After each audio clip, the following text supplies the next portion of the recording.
Bonjour à toutes et bonjour à tous. Salut tout le monde.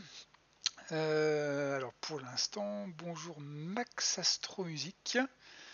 Bonjour Pierre. Merci pour vos superbes conférences avec Camille et vos invités. Eh bien écoute, ravi que ça te plaise. On se retrouve cette semaine donc pour ce mercredi, un petit médiateur at home. Voilà, vous savez que le mercredi, on vous propose des choses toujours un petit peu différentes. Camille s'est spécialisée dans les quiz, un peu de jeux vidéo. Moi, je vous en avais montré un autre, Kerbal Space Program. Et puis, j'aime bien vous parler un petit peu du ciel aussi. Et c'est ce qu'on va faire maintenant. Euh, Regardez un petit peu le ciel de ce soir. Et puis, je voulais aujourd'hui vous parler des constellations. Voilà. Donc, on va se faire un petit tour dans les constellations du ciel de ce soir. On va parler de l'histoire des constellations. Alors, on aura peut-être pas le temps de tout faire, hein. Je crois que j'ai préparé un programme un petit peu dense. Voilà, donc on va avancer, de toute façon discuter entre nous, puis on verra bien ce qui se passe. Juste un petit test pour les personnes qui sont dans le chat. Est-ce que vous m'entendez bien? Salut Eva et salut le Gabier. Juste vérifier si le son fonctionne bien. D'accord, super. Ok, bon bah écoutez, c'est parfait. Ah, ça y est, ils arrivent tous en force. Salut Mama F9, salut Bleu Dish. On en aura d'autres qui vont arriver un petit peu plus tard certainement et qui vont nous rejoindre. Donc on va rester aujourd'hui donc vraiment 1 heure, hein, 16h, 17h. Je vais essayer pour aujourd'hui de pas trop déborder. Si évidemment si on dépasse ou s'il y a encore des choses à raconter, eh ben on se retrouvera un prochain mercredi. De toute façon, vous le savez, on est là certainement encore pour quelques temps. Je crois que l'option de rouverture des lieux de culture comme le planétarium de Vaux-en-Velin, où je travaille, sont certainement pas prévus pour tout de suite. Donc il est probable qu'on passe encore un petit peu de temps ensemble depuis la maison. Voilà. Salut Urgron, Neurox. Je pense qu'il doit y avoir des concours pour choisir des pseudos, pour voir si on est capable de les prononcer ou pas. Oui, merci le Gabi. Bah, c'est vrai que c'est ouais, c'est un petit peu frustrant en tant que médiateur scientifique de pas avoir beaucoup de gens à qui parler, parce que c'est vrai que c'est quand même avec Camille que vous retrouvez aussi d'autres moments, puis d'autres collègues, Adrien qu'on retrouve aussi le lundi soir pendant le Astronomeur Atome qui vient animer le chat. C'est vrai que notre travail, c'est en tout premier lieu aller à la rencontre et puis discuter avec le grand public, avec les scolaires la semaine, avec le public le mercredi après-midi, le week-end. Et, et c'est vrai que depuis octobre, ça commence à être un petit peu frustrant. Mais bon, on sait aussi quelle en est la raison, on sait aussi pourquoi est-ce qu'on fait ça. Et puis vous voyez qu'on arrive quand même à trouver des solutions pour continuer à discuter un petit peu ensemble. Voilà. Je vous avais dit aujourd'hui, le thème c'est les constellations. Donc les constellations, hein, vous connaissez, ce sont des figures imaginaires qu'on invente dans le ciel, qu'on a toujours inventé dans le ciel. Si ça vous dit d'ailleurs, je vous parlerai un petit peu tout à l'heure de l'époque où on a commencé à imaginer des constellations, c'est relativement ancien. Ce ne sont pas des objets qui sont réels, ça n'existe pas une constellation, hein. On trace des traits entre des points lumineux dans le ciel, mais ça n'a pas d'existence physique, chacun peut tracer et imaginer ce qu'il veut dans le ciel. D'ailleurs, une activité qui est très très chouette, moi j'aime beaucoup faire ça avec les petits, on peut faire ça entre parents et enfants, un soir où il fait beau, tout simplement, vous descendez dans le jardin, ou alors vous prenez la voiture, vous éloignez un peu de la ville, vous posez dans un coin et en fait vous allez tout simplement demander aux enfants d'imaginer des dessins dans le ciel, hein, vous leur expliquez, c'est comme avec le crayon quand on relie des petits points numérotés, ça fait des dessins, hein, vous savez les exercices qu'on a sur les cahiers de vacances. On fait pareil avec le ciel et vous faites ça ensemble avec vos enfants et vous allez voir que petit à petit, soir après soir, eh ben, vous allez tout simplement vous inventer vos propres constellations familiales. Alors vous allez avoir la constellation de l'arbre, la constellation de la voiture, la constellation de l'iPhone de maman, de l'ordinateur de papa, etc. Et c'est assez chouette parce que bah, petit à petit, on se fait son propre ciel. Et c'est assez chouette. Voilà. Eva qui me dit je suis enseignante et j'aimerais savoir utiliser Stellarium pour l'utiliser avec mes élèves. Eh ben écoute, t'es plutôt bien tombé. Stellarium, je l'avais rappelé, c'est un outil qui est effectivement gratuit. Donc si tu veux déjà simplement le télécharger, tu tapes Stellarium sur Google et le premier lien qui apparaît, tu cliques dessus et tu peux télécharger. Alors Stellarium s'installe sur quasiment tous les OS, sur Linux, sur Mac, sur PC, ça peut vraiment être disposé partout. Et puis, bah, quand tu le lances directement, bah, on va l'utiliser hein, aujourd'hui. Quand tu lances, apparaît le ciel du soir, et puis là, on peut commencer à faire un petit peu des choses à préparer ces observations du soir. Donc, c'est plutôt pas mal. Magique des objets, c'est en les voyant, les enfants de Mathieu, parents d'élèves, bête comme question, mais depuis le temps. Euh, alors, j'ai pas bien compris, Soam, ta question. Magique des objets, c'est pour les voyants ou les enfants de Mathieu, de parents d'élèves. Va falloir que tu me précises ta question. J'ai pas bien compris ce que tu me disais. Il est payant sur smartphone et sur tablette. Oui, effectivement. Il est gratuit sur PC et il fait quelques euros sur le téléphone portable. Voilà. Moi, ça fait très longtemps que j'utilise sur PC et puis j'ai fini par me le prendre sur téléphone portable. Mais si vous n'avez pas envie de dépenser, un simple ordi et puis ça suffit. Alors justement, qu'est-ce qu'on va voir ce soir? Alors, tu me demandais, Eva, comment ça marche? Eh ben, on lance simplement Stellarium, et puis quand Stellarium est lancé, ben voilà ce qu'on voit. C'est-à-dire que tu arrives sur une image qui te montre en fait le ciel dans l'état actuel. Salut Christine et salut Julie. Allez, on switch sur Stellarium. Alors on rappelle rapidement hein, comment il fonctionne. Je vais vous le mettre en plein écran. Voilà, comme ça. Je switch dessus. Donc Stellarium vous donne l'état du ciel. Donc là c'est exactement le ciel tel qu'il est maintenant à 16h08. Ce qu'on peut faire, eh bien, c'est se déplacer comme ça, puis regarder autour de nous. Alors le paysage qui est ici, c'est un paysage qui est artificiel, hein, qui mime le paysage qu'on peut avoir. Donc on voit que là actuellement au sud-ouest, le soleil est en train de se coucher. Je crois qu'il y a une option aussi pour changer de paysage. Ça doit être dans l'affichage paysage, voilà. Donc là je suis à Guérins, un petit village dans la vallée de la Saône, mais après je peux prendre un paysage avec des arbres. Alors évidemment si vous avez des arbres autour de vous, ce paysage est plus adapté parce qu'effectivement des objets célestes qui sont un peu bas sur le ciel, bah, effectivement vous allez avoir des difficultés à les voir, hein. Il faut avoir un horizon un petit peu dégagé. On retourne dans l'affichage. En général, quand moi je veux voir vraiment ce qu'il y a, je ne veux pas m'embêter avec des arbres, etc. Je sais qu'il y a un affichage qui me propose voilà l'océan. Clac. Et donc comme ça c'est très bien parce que j'ai un horizon qui est parfaitement dégagé. Donc voilà, on considère que vous voyez là, je peux par exemple voir, donc avec la souris, je vais utiliser la molette de la souris pour zoomer, et je vois que actuellement, eh bien justement, la Lune est précisément en train de se lever, juste au-dessus de l'horizon. Donc l'horizon mathématique, évidemment. Jamais personne ne voit un objet exactement à l'horizon, à moins d'être comme ça au milieu de l'océan. Mais ça peut être aussi pratique si vous ne voulez pas vous embêter avec des visualisations un petit peu plus réalistes. Alors, moi, je vais remettre mon petit village de Guérins parce que j'aime bien, il est sympa, voilà. Et puis ensuite, ce qu'on va pouvoir faire, eh bien, c'est utiliser la barre qui est en bas pour pouvoir principalement accélérer le temps et ralentir le temps.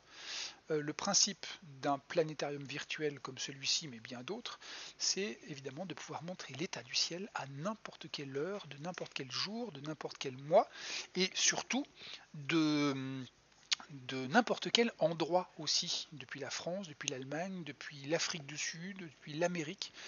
Voilà, donc on peut vraiment avoir quelque chose qui est assez précis et qui nous montre, qui nous permet d'anticiper un peu le ciel du soir.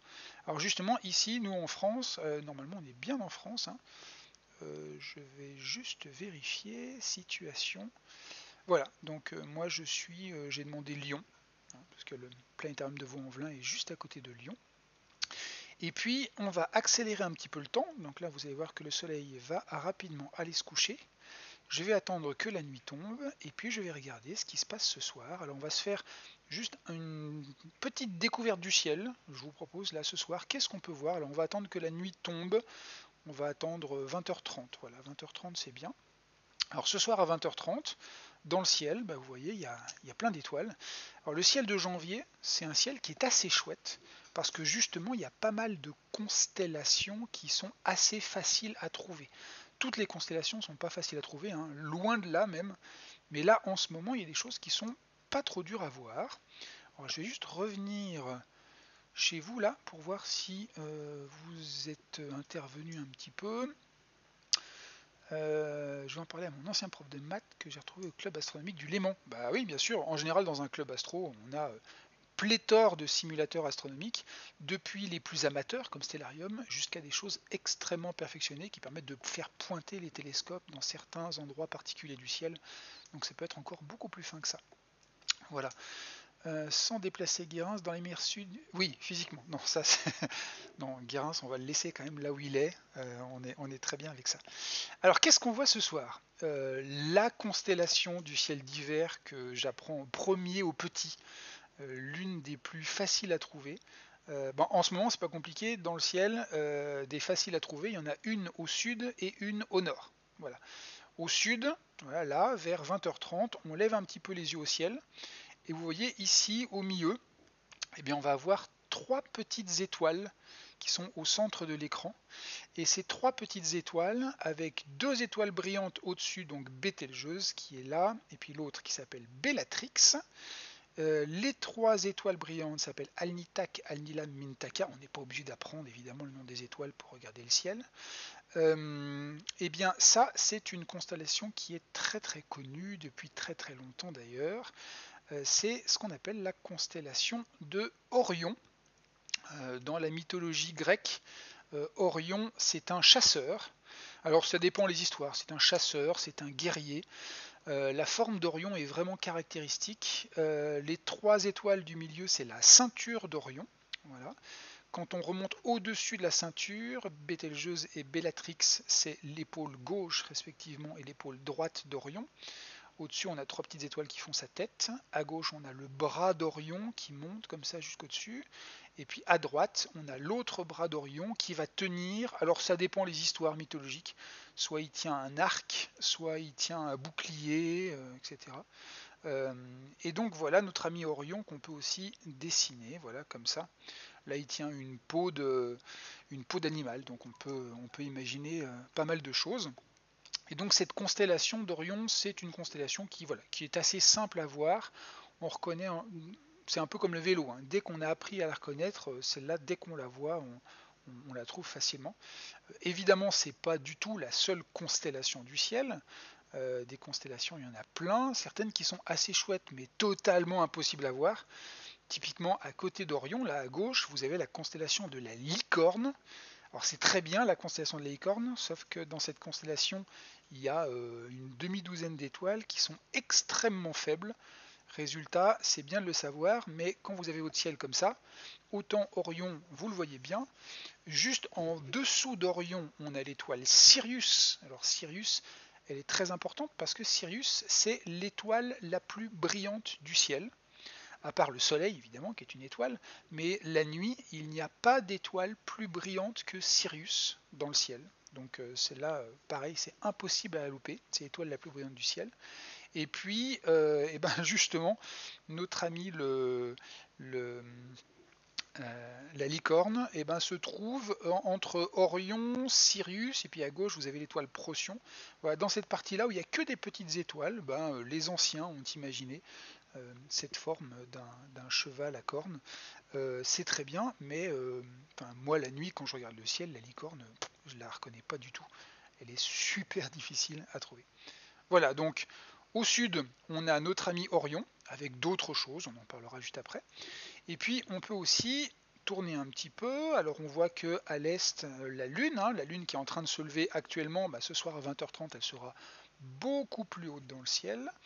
On peut se caler comme ça, hop, sur la lune, et puis voir un petit peu à quoi elle ressemble. Donc là on a une belle pleine lune, pas tout à fait, presque. Donc voilà, pour les loups-garous, c'est ce soir, encore ce soir, après-demain, il n'y aura plus de pleine lune. Dès qu'on clique sur un astre sur la gauche, vous avez toutes les informations dont vous pouvez avoir besoin concernant l'astre que vous êtes en train de regarder et sur lequel vous avez cliqué.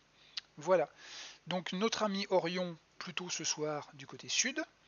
Et puis si on fait un demi-tour et qu'on repart au nord, là, deux constellations très connues et très célèbres. La première, là face à nous, c'est la fameuse Grande Ourse. Donc la Grande Ourse, elle est là, juste devant nous, elle est au nord-est.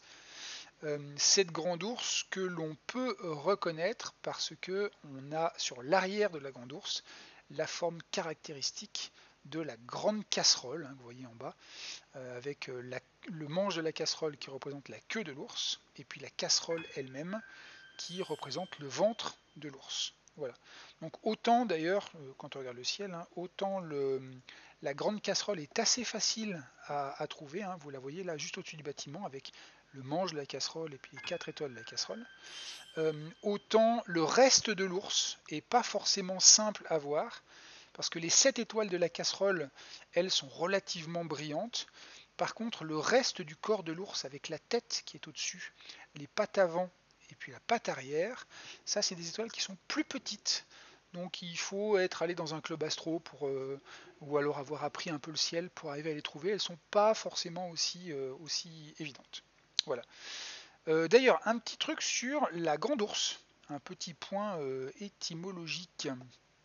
Attends, je reviens. Eva qui me dit que sur Starphone il y a Starwalk qui est pas mal. Oui, tout à fait. Il y en a plusieurs qui fonctionnent pas mal. Je n'ai pas de télescope, mais dès que j'aurai les moyens, je pense investir dedans. Alors, pas de souci pour investir dans un télescope. Parfois, là, pour Noël, souvent, on est venu me demander quel télescope est-ce que je conseillais. Donc, effectivement, il y a des télescopes qui sont pas trop mal, qui sont bien pour les débutants. Il faut faire attention à certaines choses. Quand on achète un télescope, il ne faut pas qu'il soit trop branlant ou trop mal foutu.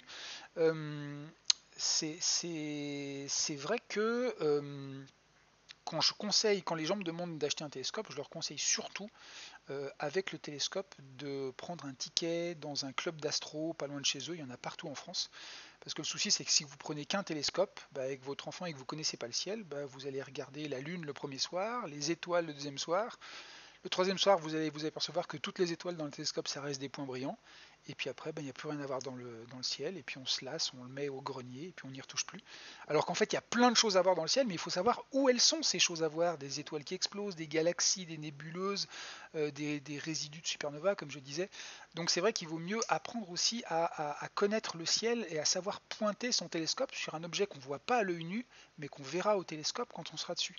Et pour ça, c'est vraiment important de pouvoir justement reconnaître les constellations, connaître un peu le ciel, et rien de tel que d'aller passer quelques soirées dans un club d'astro pas loin de chez vous. Vous avez des gens qui sont en général passionnés, qui sont ravis de partager toutes sortes d'informations avec vous. Voilà. Je remonte un petit peu. Si j'étais un extraterrestre, me demande Pénélope, je verrais la Terre dans quelle constellation? Alors ça, c'est une question qui est vachement intéressante. Et qui est pas si simple que ça. En fait, si tu étais un extraterrestre, la question que je te demanderais pour répondre, c'est sur quelle étoile est-ce que tu te trouves? Parce que évidemment, si tu te trouves du côté de Sirius et que tu regardes la Terre, eh bien tu la verras devant un certain nombre d'étoiles. Par contre, si tu te trouves plutôt de l'autre côté de l'univers, c'est-à-dire plutôt dans une étoile du côté de la Grande Ourse, eh ben, la Terre, tu la verras plutôt face à Sirius. Donc en fait, ça dépend autour de quelle étoile se trouve ta civilisation extraterrestre, et donc tu verras la Terre soit devant une partie de l'univers, soit devant une autre partie de l'univers.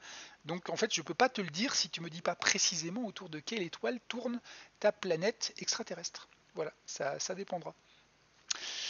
Le Gabriel me disait, voilà, c'est une excellente question, tout à fait. Chaque année, j'ai toujours l'impression que le ciel est de meilleure qualité l'hiver que l'été, toute chose égale par ailleurs. En cela, tu as entièrement raison. Dès qu'on fait un petit peu d'astronomie, on préfère toujours regarder le ciel l'hiver plutôt que l'été. Alors certes, l'hiver, de temps en temps, il fait mauvais, c'est vrai, mais quand il fait beau, quand il n'y a pas de nuages, ce qui arrive assez souvent, hein, beaucoup plus que ce qu'on pourrait imaginer, eh bien en réalité les conditions d'observation sont bien meilleures. Pourquoi? Eh bien, c'est surtout grâce au froid. Puisque comme il fait très froid les nuits en hiver, eh bien on a, s'il fait vraiment froid, l'humidité qui stagne dans l'air eh bien, va geler, va tomber comme ça sur la Terre, et l'atmosphère va être beaucoup plus transparente. Une autre chose, c'est que les étoiles scintillent à cause des mouvements de l'atmosphère, ce qu'on appelle la turbulence atmosphérique. Et cette turbulence, elle fait scintiller les étoiles, mais elle fait que si vous zoomez vraiment dessus avec un gros télescope, eh bien votre étoile, déjà ce ne sera pas un point, mais ça sera une espèce de pâté lumineux, parce que les mouvements de l'atmosphère troublent cette image. Et en plus, ce pâté va bouger comme ça, un peu aléatoirement, à cause du fait que les masses d'air se déplacent. Et évidemment, en été, quand il fait chaud, l'énergie qui est contenue dans l'atmosphère est plus importante, et donc la turbulence atmosphérique est plus importante. Alors qu'en hiver, eh bien, statistiquement, l'atmosphère est beaucoup plus calme. Donc ça scintille beaucoup moins bien. Ce qui veut dire que si ça scintille moins, si ça bouge moins, ça veut dire que vos images seront plus nettes aussi. Donc effectivement, en général, les astro-amateurs préfèrent sortir l'hiver que l'été. Alors après, il y a des objets célestes qu'on ne peut voir que l'été et d'autres qu'on peut voir que l'hiver, donc on fait avec ce qu'on a. Mais effectivement, toute chose égale par ailleurs, le ciel d'hiver est plus clair que le ciel d'été. Ouais, entièrement. Mama qui nous demande, y a-t-il des principes physiques pour créer les constellations, ou a-t-on juste pris des étoiles au hasard? Ah, ça c'est une super question. Le Gabier a répondu juste en dessous, on a laissé parler notre imagination. Et c'est exactement ça en fait. C'est ce que je disais au départ, ces constellations sont parfaitement imaginaires. Et c'est pour ça que je commençais en vous disant que une constellation, physiquement, ça n'existe pas. C'est juste nous qui avons décidé de relier arbitrairement certaines étoiles entre elles pour pouvoir représenter dans le ciel un certain nombre d'objets imaginaires. Et ça, c'est vraiment très important, parce que ça veut dire effectivement que en fonction du pays, en fonction de la civilisation, en fonction de l'époque, les mêmes étoiles vont être reliées différemment et vont représenter des choses qui sont complètement différentes.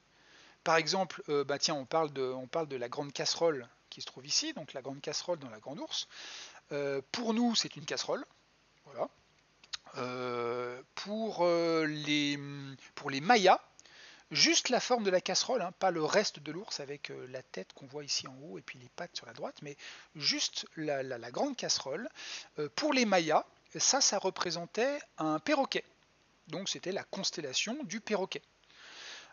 Pour les Romains, il y a 2000 ans, eh bien, c'était la constellation du chariot. D'ailleurs, on appelle parfois encore aujourd'hui, la casserole le chariot.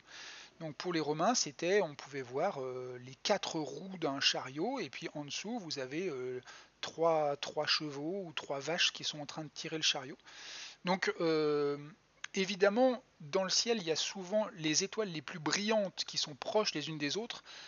Tout le monde va les rassembler ensemble. Donc globalement, le dessin sera le même si l'interprétation sera différente. Mais parfois, on peut avoir des choses qui sont totalement différentes. Tiens, d'ailleurs, Stellarium nous permet de le voir. On va aller jeter un petit coup d'œil. Juste avant, je profite de cette question pour vous parler astronomie et étymologie. L'astronomie, on peut la relier avec absolument tout. Et quand je dis absolument tout, c'est vraiment tout. On peut faire astronomie et mathématiques, astronomie et physique, astronomie et géographie, astronomie et philosophie, astronomie et français et poésie, astronomie. Et... En fait, il n'y a pas un domaine qu'on ne puisse pas relier avec l'astronomie. Astronomie et histoire, évidemment, là je vous parle de l'histoire de l'astronomie. Quand on dit que l'astronomie c'est l'une des plus vieilles sciences du monde, c'est effectivement pas faux. Et on peut faire aussi de l'étymologie. Par exemple, en français, eh bien, on utilise des mots qui sont liés à l'astronomie. Par exemple, lorsqu'on parle d'un pays qui se trouve très au nord, donc la Norvège, la Suède, il y a un mot qui est septentrional. Septentrional, ça veut dire qu'il se trouve très au nord. Eh ben, il veut dire quoi ce mot? Ce mot, il vient justement des Romains, puisque en latin, les 7 bœufs, ça se dit septem triones. Et les 7 bœufs, eh bien, ce sont les 7 étoiles du chariot que je suis en train de vous montrer.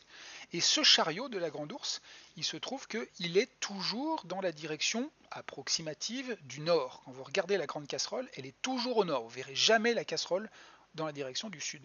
Donc effectivement, les 7 étoiles du chariot, les 7 bœufs, septem triones, ça signifie la constellation qui est toujours au nord, et ça a donné donc septentrional, qu'on utilise encore aujourd'hui. Donc voilà, il y a plein de mots comme ça dans la langue française qui sont comme ça liés à l'astro. On en parlera un jour si jamais ça vous fait plaisir. Je reviens un petit peu sur les questions. Oui, les civilisations différentes. Alors, je vais y arriver tout de suite. Pour les observations très basses sur l'horizon, les coordonnées stellarium tiennent compte de la courbure liée à l'atmosphère. Alors, oui, si je ne m'abuse, oui, j'en suis pas sûr.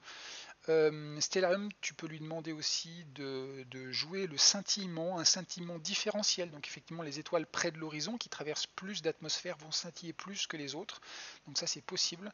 Est-ce qu'on tient compte de la réfraction atmosphérique?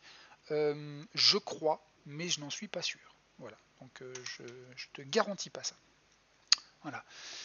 Existe-t-il des constellations obsolètes? Alors, ça dépend ce que tu appelles, Pénélope, obsolète.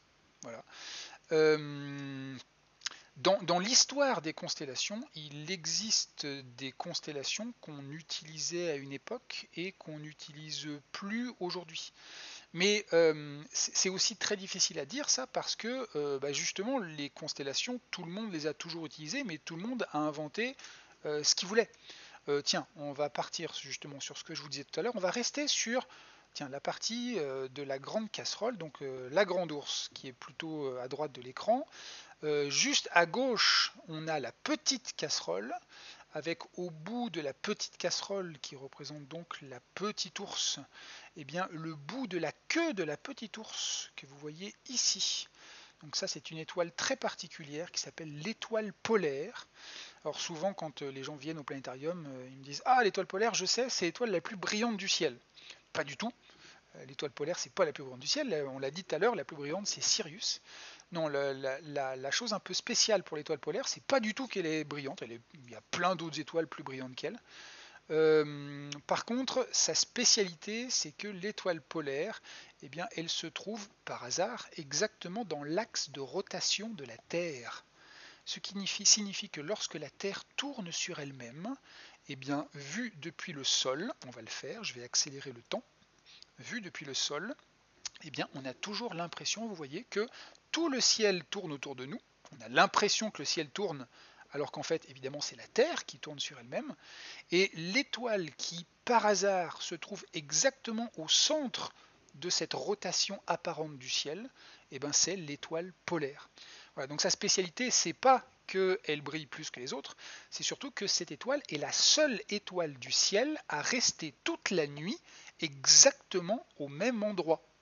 Ce qui fait que si vous savez repérer la petite ours dans le ciel, eh bien vous trouvez le bout de sa queue, l'étoile polaire, et vous avez une boussole naturelle. Bon, là le soleil vient de se lever, donc évidemment c'est un peu moins facile. Je vais accélérer jusqu'au coucher du soleil. Voilà, hop, ça y est, on y est. Et donc vous voyez que quel que soit le mois, l'année, etc., la saison, eh bien l'étoile polaire reste immobile dans le ciel, et surtout si vous regardez bien, vous voyez que cette étoile polaire se trouve juste au-dessus du nord. Voilà.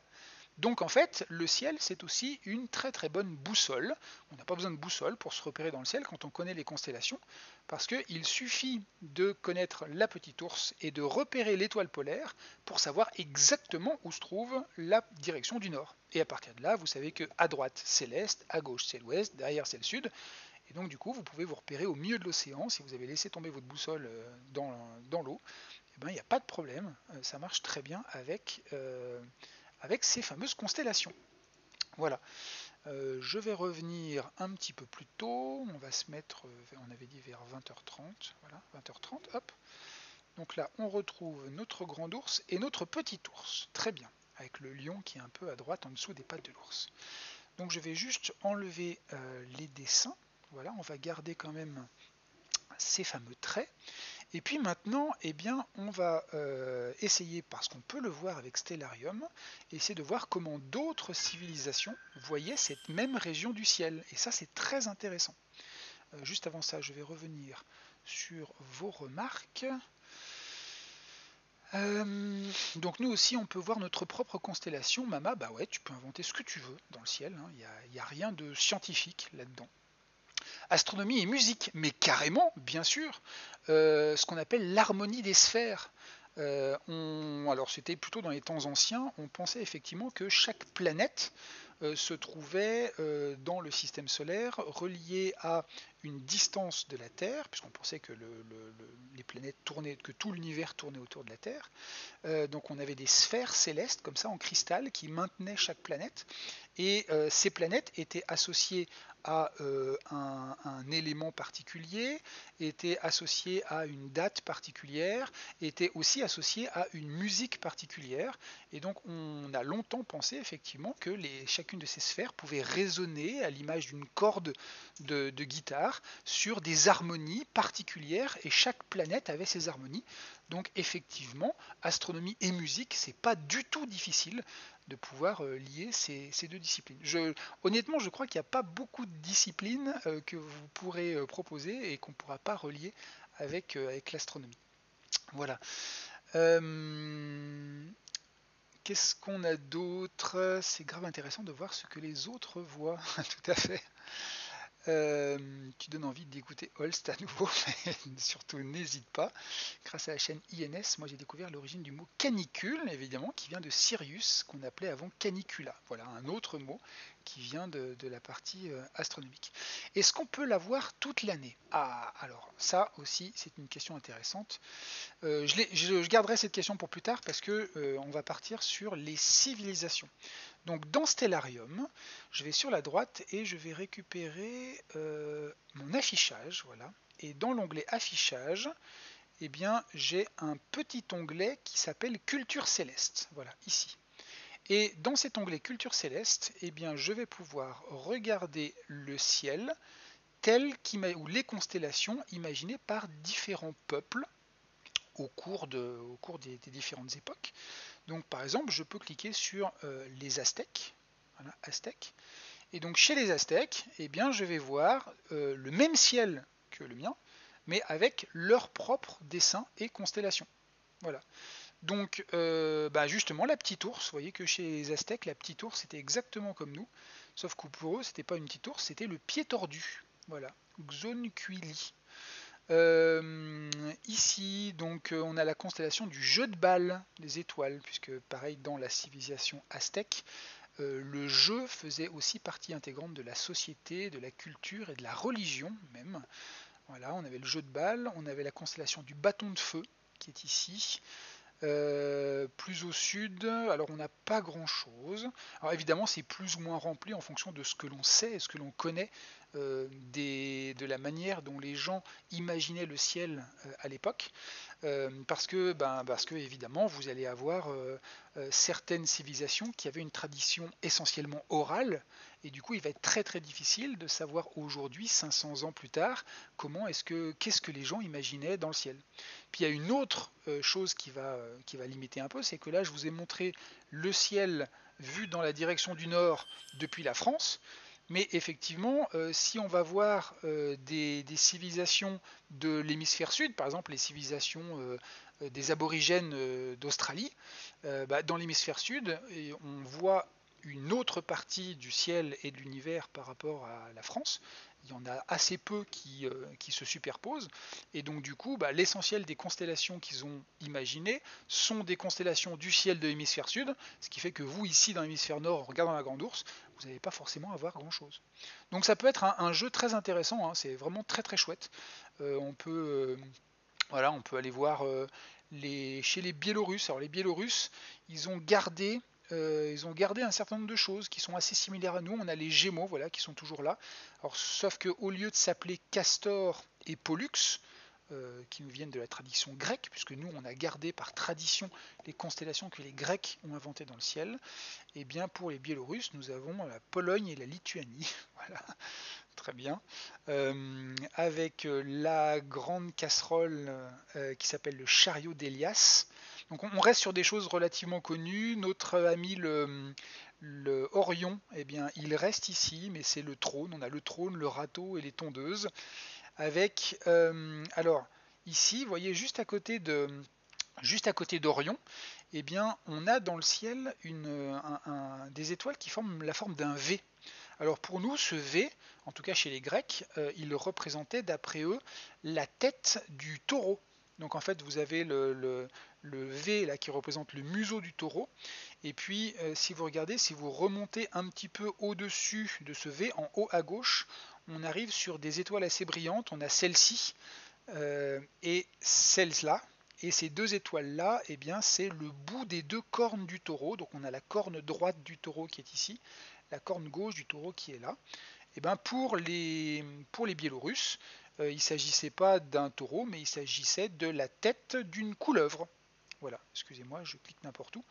Et puis, juste à côté du taureau ou de la couleuvre, eh bien, il y a 6 ou 7 petites étoiles qu'on peut repérer très très facilement à l'œil nu, qu'on appelle chez nous les Pléiades.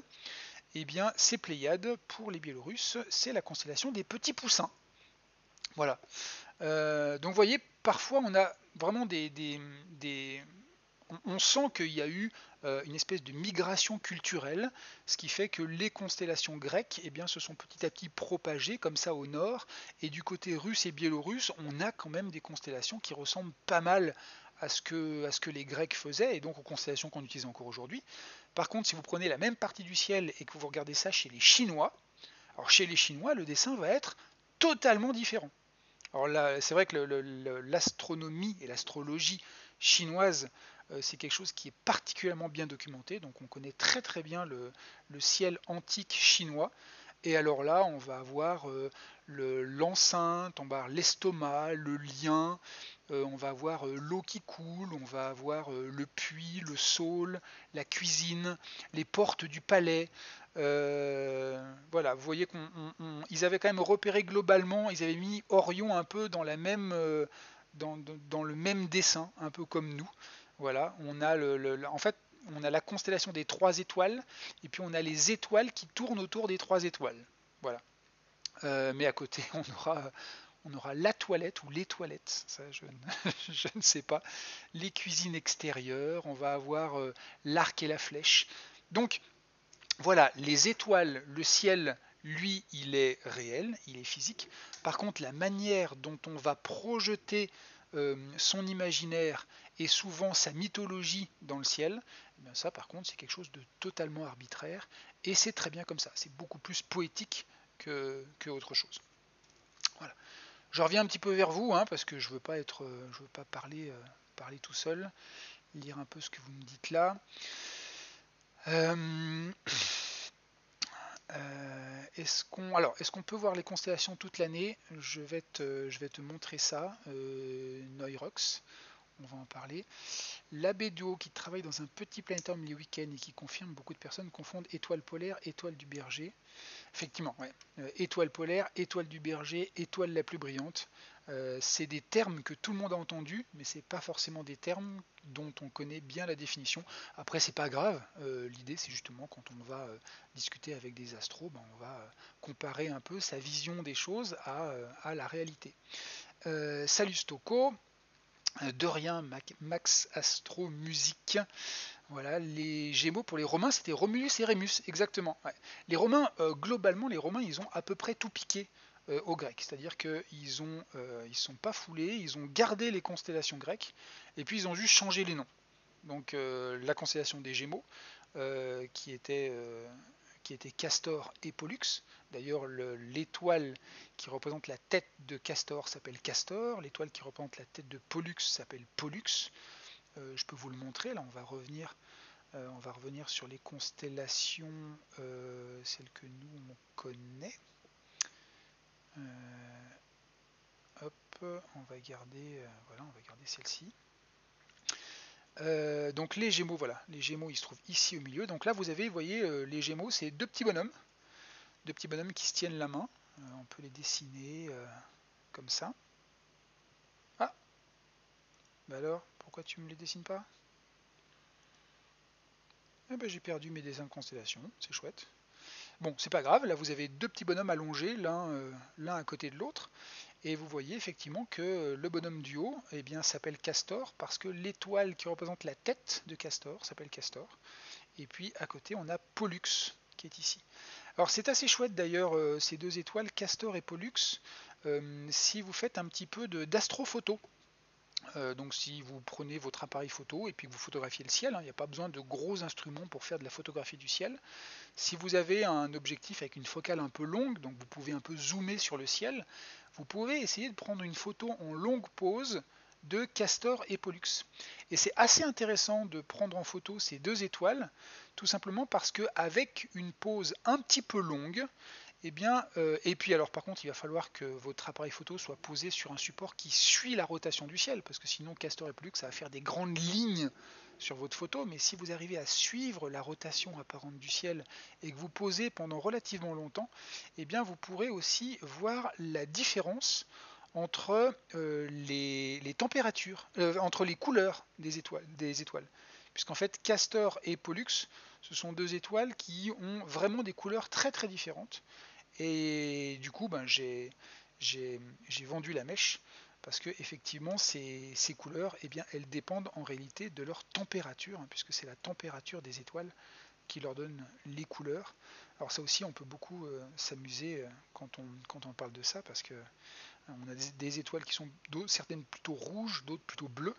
Et puis la première chose que je demande, c'est, je laisse les gens finir ma phrase, donc je leur dis voilà, les étoiles bleues seront des étoiles plutôt, et là tout le monde me dit froide, et puis les étoiles rouges c'est chaud. Ben ouais, mais sauf que c'est exactement le contraire.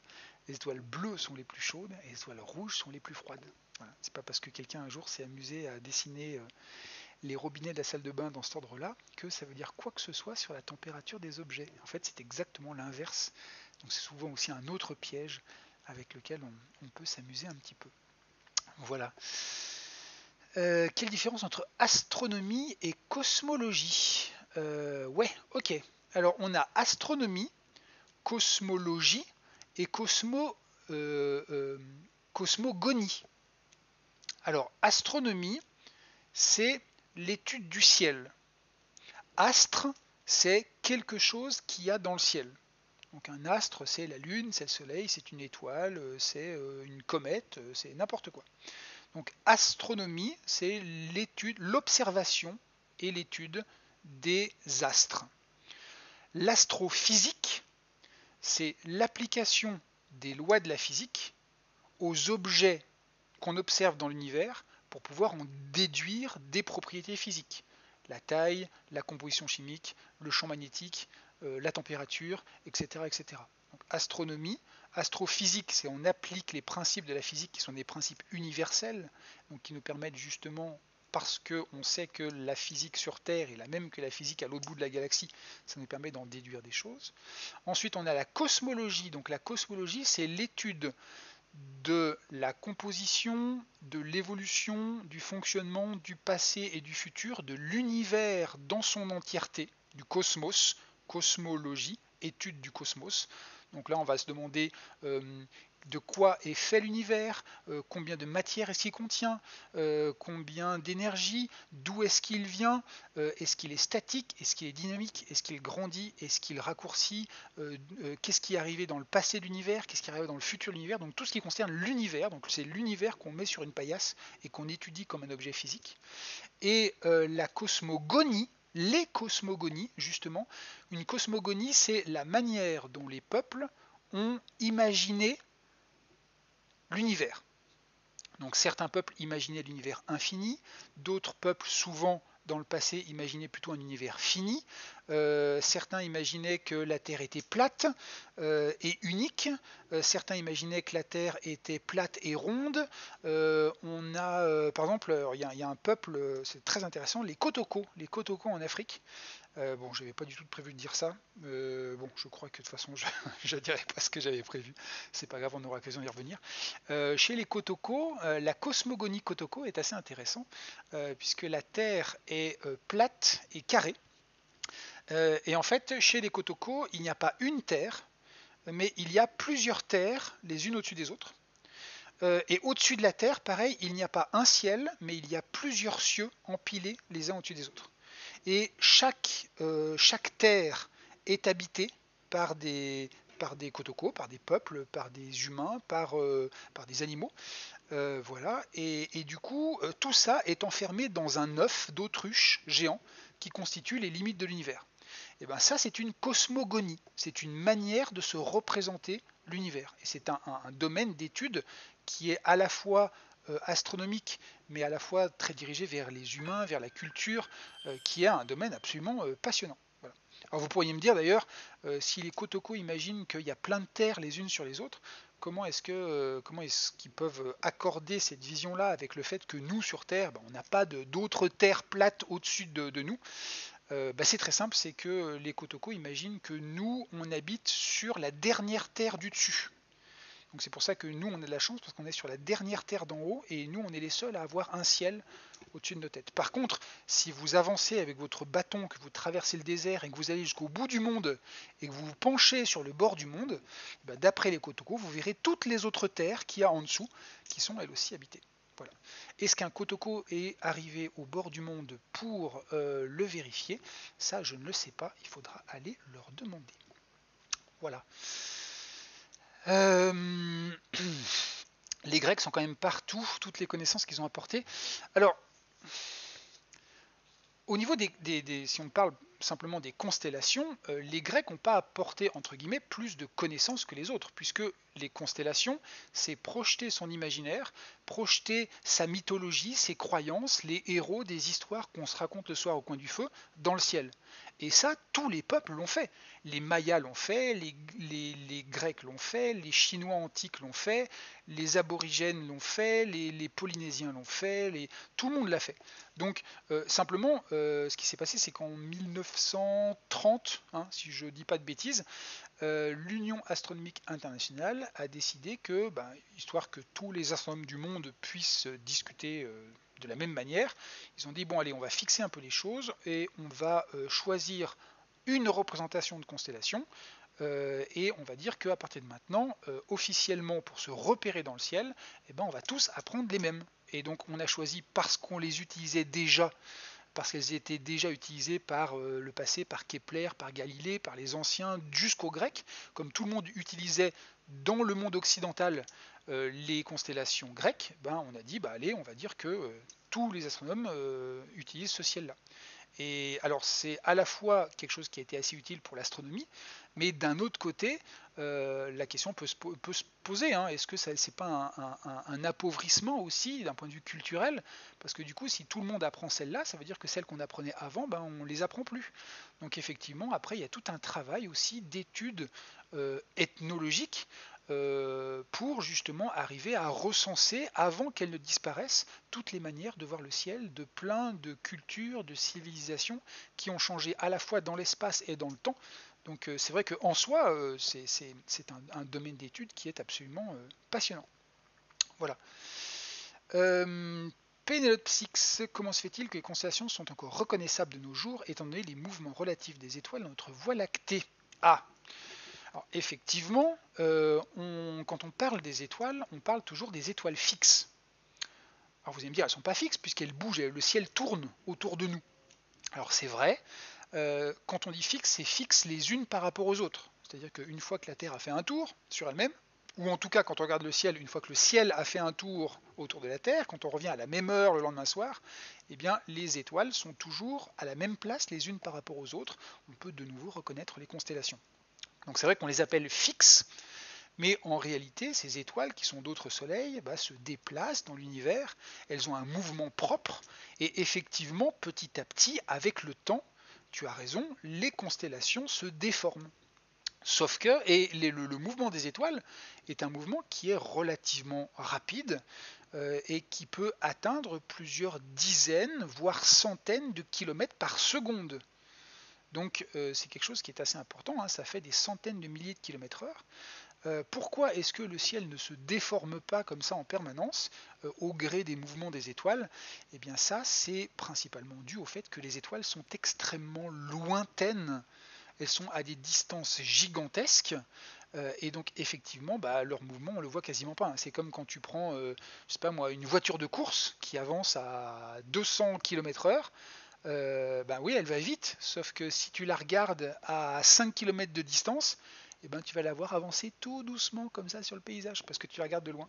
Les étoiles, c'est pareil. Donc effectivement, techniquement, les constellations se déforment, mais dans la réalité, sur des générations et des générations d'humains, on verra quasiment pas de différence. Alors, il y en a de très faibles, effectivement.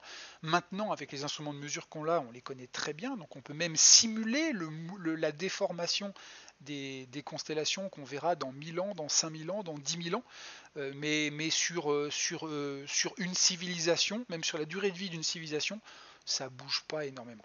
Voilà. Alors, pour avoir les figures, il faut sélectionner le mode d'affichage occidental, pas Sky Télescope. Merci en slide, je suis allé un petit peu trop vite. Comme je suis en live, j'ai tendance, c'est vrai, à me mettre un peu la pression et du coup à aller plus vite que d'habitude. Alors, attends, je reviens sur ta remarque. Tu m'avais dit donc, il faut occidental, pas Sky Télescope. Occidental tout court alors, celui-ci? On va tester. Est-ce qu'on retrouve... Ouais, d'accord, bien joué. Merci à toi. Merci, j'étais allé un petit peu trop vite. Alors, je réponds à une autre question, parce que sinon je vais l'oublier, qui me demandait, est-ce qu'on peut tout le temps voir les mêmes constellations? La réponse est, ça dépend. Et oui et non, et ça dépend de plein de trucs. Il y a déjà une première chose qui est très importante, je vais vous le montrer. Quand on regarde au nord, voilà. Tout à l'heure, je vous ai dit que les constellations, on a l'impression, parce que la Terre tourne, on a l'impression que le ciel et l'univers tournent autour de nous. Ça signifie donc que si le ciel tourne autour de nous, si j'accélère le temps, eh bien, du côté est, je vais avoir toute la nuit en permanence des constellations qui vont se lever au-dessus de l'horizon. Et puis, de l'autre côté, du côté ouest, je vais avoir toute la nuit des constellations qui disparaissent sous l'horizon.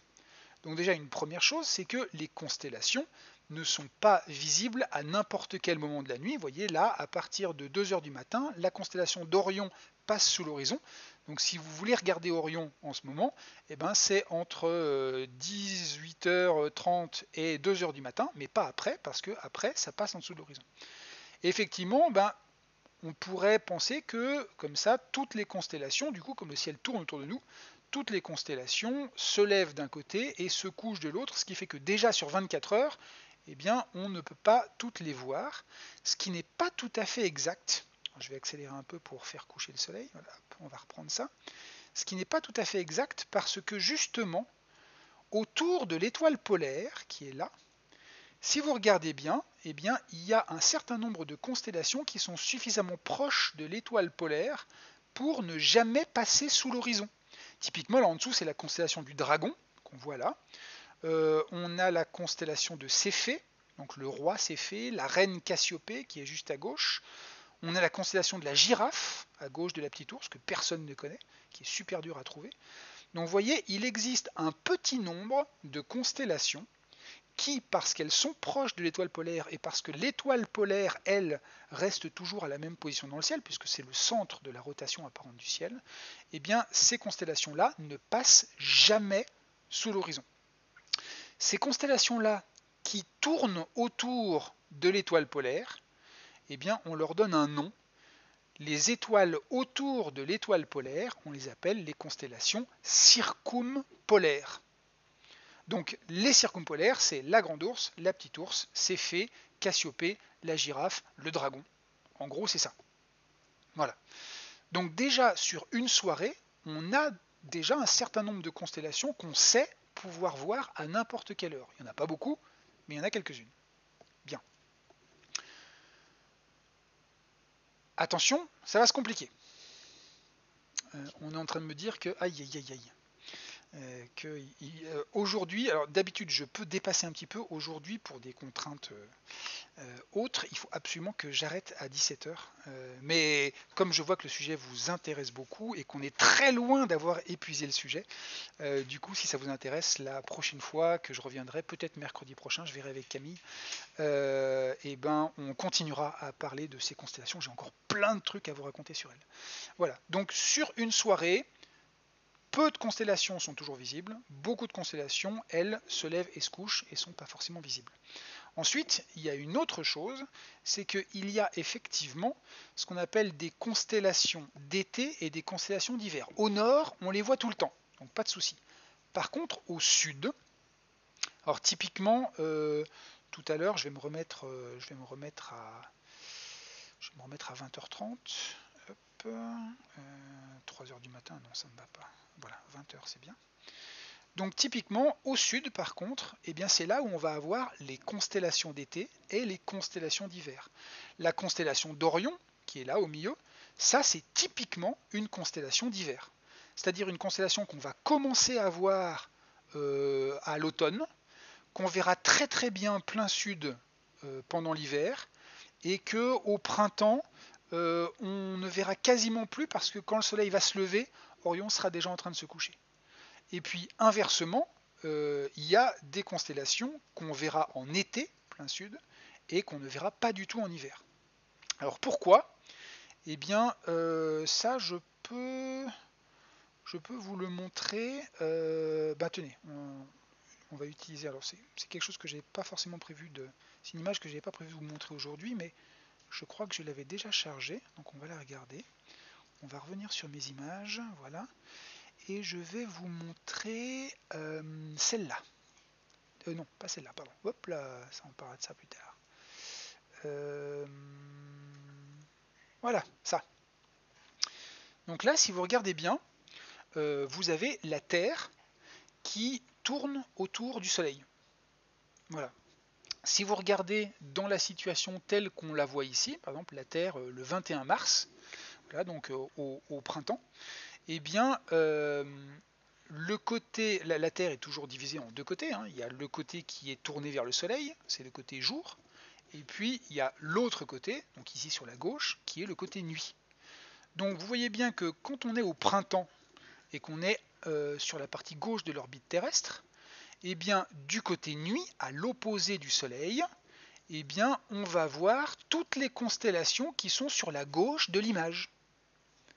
Par contre, 6 mois plus tard, lorsque la Terre aura fait un demi-tour et qu'elle se trouvera cette fois-ci, alors attendez, hop, je vais faire comme ça, sur la droite de l'image, eh bien cette fois-ci, les constellations qu'on voyait au printemps seront derrière le Soleil, c'est-à-dire noyées par la lueur du Soleil du côté jour de la Terre, et cette fois-ci du côté nuit, eh bien on va voir toute la partie droite de l'univers, avec donc d'autres constellations comme le Poisson, les Béliers ou le Taureau. Donc effectivement, il y a des constellations qu'on voit plutôt à certaines saisons et des constellations qu'on voit plutôt à d'autres saisons parce que la Terre n'est pas au même endroit autour du Soleil et que donc le côté nuit va se tourner d'un côté de l'univers en été et de l'autre côté de l'univers en hiver. C'est ça qui explique les constellations d'été et les constellations d'hiver. Par contre, si vous regardez au niveau du pôle Nord, vers le haut, c'est là-bas où se trouve l'étoile polaire, c'est là-bas où se trouve la grande ours, la petite ours, Cassiopée, le dragon, et comme la Terre tourne sur elle-même, ces constellations circumpolaires dont je parlais tout à l'heure, là-haut, celles-là, on les verra toute la saison, aussi bien en été qu'en hiver ou au printemps, parce que ce sont les constellations qui sont perpendiculaires au plan de rotation de la Terre autour du Soleil. Donc on ne voit pas forcément tout à n'importe quel moment, effectivement, déjà en fonction de là où vous regardez, au nord ou au sud, et en plus à quelle époque est-ce que vous regardez, au printemps, en été ou en hiver. Voilà. Allez, je reviens une dernière fois vers vous. Qu'est-ce qu'on avait intéressant? Merci, je vous en prie, je suis là pour ça. La vision de cosmogonie des Kotoko me fait penser à la vision d'Aristote avec les différentes sphères. Oui, c'est assez proche. Alors, il y a plein de choses, tu peux aller voir les visions des Indiens d'Inde avec une terre plate qui est posée au-dessus d'un serpent qui se mord la queue et que Terry Pratchett, par exemple, a repris dans sa cosmogonie de ses célèbres bouquins, voilà, les annales du disque monde, sur lesquels la Terre plate est posée sur des éléphants qui sont posés sur une tortue qui vole dans l'univers. Donc ça, c'est totalement inspiré de la cosmogonie hindoue. Voilà, donc il y a vraiment, on peut retrouver tout ça dans plein d'ouvrages sous plein de formes différentes. Voilà. Quelle est la durée caractéristique d'une constellation? Voit-on le même ciel qu'il y a 2000 ans? Quasiment. En 2000 ans, ça n'a pas beaucoup changé. Pour que les constellations changent sensiblement, alors c'est statistique, parce qu'il y a certaines étoiles qui sont très rapides, il y en a beaucoup qui le sont moins, certaines qui sont très lentes, donc c'est en gros, mais il faut plutôt quelque chose qui est de l'ordre de la dizaine de milliers d'années au minimum pour commencer vraiment à voir les constellations se déformer, à quelques exceptions près, tout à fait. C'est quand même effrayant d'essayer d'imaginer la taille de l'univers, Pénélope. Eh ben, ça tombe bien, un jour je vous en parlerai. On parlera d'infini un jour, mais ça, ce sera encore une autre fois. Tout se comprend, oui. On fait un petit coucou à Robin. Je ne sais pas s'il est là. Ah, si, il est là, effectivement. Voilà. Je reprends le téléphone des petits futurs spationautes. J'espère que sa pratique personnelle du chat ne nous aura pas trop déstabilisé. Non, pas de souci. J'ai vécu en Afrique centrale. Je voyais Orion tout au long de l'année, il me semble. Alors en Afrique centrale, il est possible que donc l'étoile polaire en Afrique centrale sur l'équateur se trouve à l'horizon, ce qui fait qu'il n'y a plus de circumpolaire depuis l'Afrique centrale, enfin en tout cas depuis l'équateur. Et donc effectivement, tous les soirs, tu vas avoir toutes les constellations qui passent dans le ciel. Maintenant, tu auras quand même le problème du ciel d'été et du ciel d'hiver. C'est une question intéressante. On regardera. Alors, il va falloir que j'arrête pour aujourd'hui. Voilà, il est 17h. Mais Pénélope, garde cette question en tête et puis on simulera ça la prochaine fois et on essaiera de jeter un petit coup d'œil. Voilà. Si on est dans l'hémisphère sud, c'est le pôle sud qui est fixe dans le ciel exactement. Quand on est dans l'hémisphère nord, on voit le ciel tourner autour du point qu'on appelle le pôle nord céleste où se trouve l'étoile polaire du nord. Évidemment, un axe de rotation, c'est valable en haut et en bas. Donc quand on est dans l'hémisphère sud, on voit les constellations de l'hémisphère sud tourner autour du pôle sud céleste, alors qui est plus difficile à repérer parce que autant dans l'hémisphère nord, l'étoile polaire est quasiment sur le pôle nord céleste, elle est assez brillante quand même, autant dans l'hémisphère sud, il n'y a pas d'étoile vraiment brillante pile poil sur le pôle sud céleste. Donc il y a la croix du sud qui est pas loin, mais c'est pas aussi précis que dans l'hémisphère nord. Du coup, c'est moins facile de repérer à l'œil comme ça le pôle sud céleste du pôle nord céleste. Mais effectivement, ça marche exactement de la même manière. Voilà. Écoutez, si ça vous intéresse, je ne pensais pas que ça prendrait autant de temps, mais si ça vous dit, je vous propose que la prochaine fois, on continue à parler un peu de toutes ces constellations. Je voulais vous parler d'histoire, je voulais vous parler de la préhistoire, je voulais vous raconter une légende, je voulais vous parler de... Alors si les autres civilisations, c'est bon, on a pu le faire, on parlera peut-être même aussi des constellations de l'hémisphère sud, que je connais très mal, mais qu'on peut aller regarder. Donc on se fera ça une prochaine fois. Je vais voir avec Camille mercredi prochain si c'est elle ou moi qui se fait un médiateur at home. Mais si ça vous dit, on continuera là-dessus parce qu'effectivement c'est un domaine qui est très intéressant et qui a l'avantage de ne pas nécessiter un télescope ou un instrument pour pouvoir s'observer. Voilà. En tout cas, d'ici là, Je vous souhaite une bonne continuation. Vous retrouverez Camille vendredi à 18h pour un youtubeuse at home. Donc on recevra une vidéaste que je garde secrète et que vous verrez donc vendredi à 18h qui vous sera présentée par Camille. Et moi je vous retrouverai de toute manière, quoi qu'il en soit, lundi soir à 18h pour un astronomeur at home avec un nouvel invité. Lundi on parlera des rayons cosmiques. Voilà. Merci beaucoup à tous, merci de votre passion, merci de votre intérêt, merci à tous et à toutes. Je vous retrouve très bientôt et d'ici là, bonne continuation et restez curieux. Salut, salut!